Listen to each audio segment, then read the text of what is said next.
Oke, sahabat-sahabatku semua, dimanapun berada, ini sesuai dengan yang saya katakan kemarin, dan kita akan melanjutkan semua prosesnya akan saya upload ya, supaya teman-teman nanti tidak salah-salah lagi dalam melakukan proses basah ini.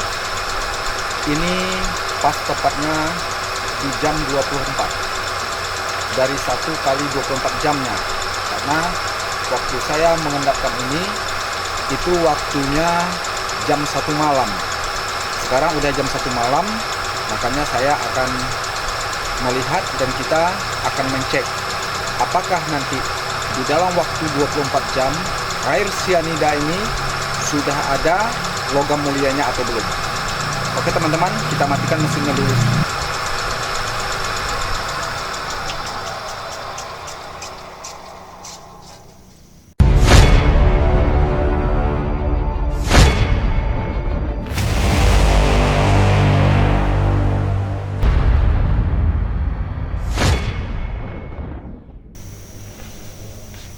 Teman-temanku semua, salam sejahtera selalu.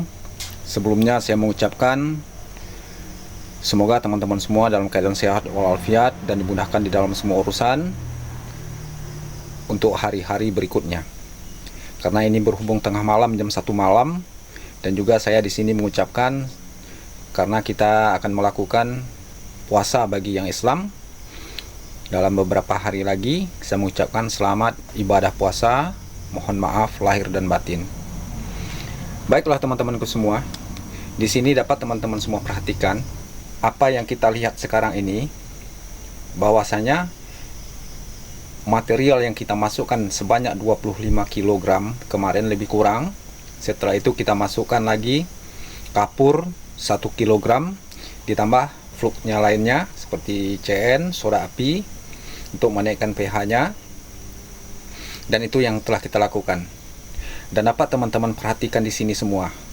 Di saat seperti ini, sebelumnya sewaktu kita melakukan pengadukan, dia itu ada busanya. Jika ada busanya, berarti pas antara air, setelah itu kimianya, serta materialnya.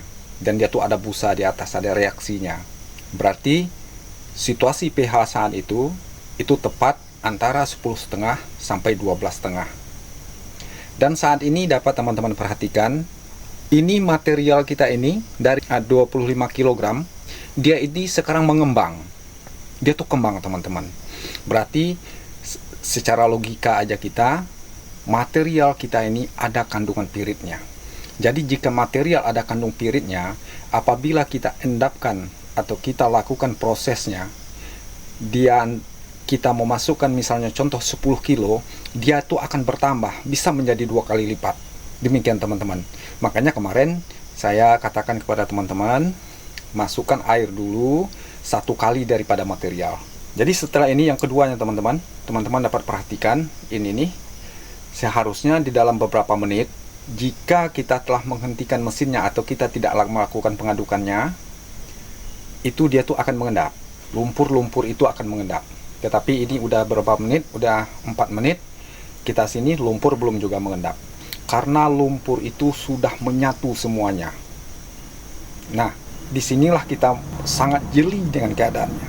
Jika terjadi seperti ini teman-teman, otomatis logam yang larut itu sudah banyak. Sehingganya air larutan kaya kita ini, dia itu menjadi asam. Sehingga saat kita lakukan pemutaran tadi, di jam-jam yang udah mencapai 1 kali 24 jam, air ini tidak ada lagi mengandung busa. Jadi secara otomatis, pH di dalam larutan ini sudah menurun. Semakin banyak logam yang larut pada material kita ini, dia itu akan menjadi asam. Nah, disinilah kadangkala sering kita lupa. Ada orang yang membuat itu 1 ton, 2 ton, 3 ton. Karena saat dia itu asam, mereka tuh tidak tahu apa yang harus mereka perbuat. Sedangkan jika dia pH itu menurun sampai 8 dan 9, logam tidak akan larut. Walaupun kita putar, kita aduk segala macam, dia tuh tidak akan larut lagi. Yang keluar hanya gas kloridanya. itu nanti yang keluar. Jadi untuk teman-teman perhatikan, pernah juga saya bicara sebelumnya, untuk sistem basa logam larut itu di pH 10,5 dan 11,5, atau boleh lebih 12, itu logam akan larut. Tapi jika logam itu di bawah daripada 10, 8, 9, logam tidak akan larut. Logam itu akan mengendap ke bawah. Nah, seperti itu teman-teman. Jadi disinilah nanti dapat pedoman buat teman-teman apabila teman-teman melakukannya dengan sianida atau sistem basa. Disinilah yang perlu teman-teman perhatikan. Setelah di waktu sampai kita uji pertama 4 jam, 8 jam, 12 jam, setelah itu 1 kali 24 jam, apa yang terjadi?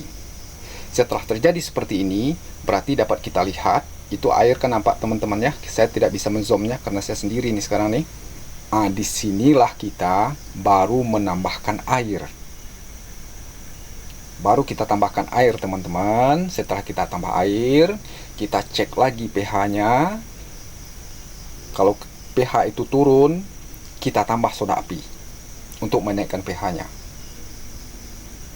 Setelah kita tambah ke soda api lagi, kita tambah air. Jadi air itu tidak perlu banyak. Kita tambah, misalnya dalam ini, kalau kita mengolah sekarang ini 25 liter, coba kita tambah dulu 5 liter. 8 jam ke depan coba cek lagi apa yang terjadi gitu. Jadi untuk melakukan pengolahan basa ini kita harus sangat hati-hati dan disiplin sekali teman-teman. Kalau tidak, kita tidak akan mendapatkan hasil maksimal gitu. Maka dari itu, inilah caranya untuk teman-teman bisa menjadikan ini sebagai perbandingan agar di dalam melakukan pengolahan sistem basa tidak gagal. Karena sekali kita gagal, kita rugi kimia. Walaupun tidak gagal, kita tuh akan mendapatkan hasilnya tidak maksimal, dapat sedikit. Kadang hari kita habis karena mengolah dalam sistem basa ini kita membutuhkan waktu cukup panjang. Berbeda kita dengan sistem asam. Nah, ini teman-teman udah berapa ini? Udah hampir 8 menit. Air boleh dikata kita tidak ada air kayanya. Kenapa tidak ada air kaya? Seperti yang saya katakan sebelumnya, material itu di dalamnya udah bertambah 2 kali lipat. Bukannya dia bertambah 2 kali lipat, dia kembang. Karena pas waktu adukannya antara kimianya, pH-nya, airnya waktu itu seimbang, sehingganya dia tuh hasilnya maksimal. Sianida akan bereaksi. Nah, jadi teman-teman, jika udah terjadi seperti ini, nanti ini teman-teman saya ambil, nanti kita ambil airnya sedikit, agak 100 cc atau segala macam, karena ini tidak bisa saya ambil nih teman-teman nih. Belum bisa saya ambil nih. Karena dia tuh belum ada pengendapan. Nanti kalau udah mengendap lumpurnya itu ke bawah, kalau ada nanti yang mengendap, kalau udah bisa diambil airnya, nanti saya akan ambil airnya. Dan kita akan beri tanda teman-temannya di waktu 1 kali 24 jam. Ada enggak logamnya yang larut atau belum? Nah, nanti kita lanjut lagi 2 kali 24 jam. Bagaimana nanti logamnya yang larut. Nah, sampai nanti ini terakhir seperti yang katakan, sampai kita melakukan peleburannya. Supaya teman-teman jangan salah lagi. Nah, dan juga teman-teman jangan sampai rugi gitu. Inilah makanya saya buatkan dari awal betul sistem basa ini dengan yang cara sederhana, kita tidak menambahkan yang lain-lain, dapat tidak hasilnya. Jadi karena ini belum bisa saya ambil airnya, mungkin kalau nanti mengendap 1 jam 2 jam, ada yang akan bisa saya ambil, nanti saya masukkan dalam botol pirek nanti ya. Nanti kita masukkan pengujinya, boleh seng, kita masukkan pengujinya, boleh juga zinc foil. Apabila kita masukkan zinc foil atau seng, jika ada menempel di sana tuh warna hitam, ion-ion hitam daripada air kaya, berarti di situ sudah ada logam mulianya yang larut. Oke teman-teman, berkemungkinan ini beberapa jam yang akan datang dia tuh baru akan mengendap. Jadi jika dia nanti mengendap, nanti akan saya ambil airnya. Oke teman-teman semua, kita lanjutkan ke part berikutnya.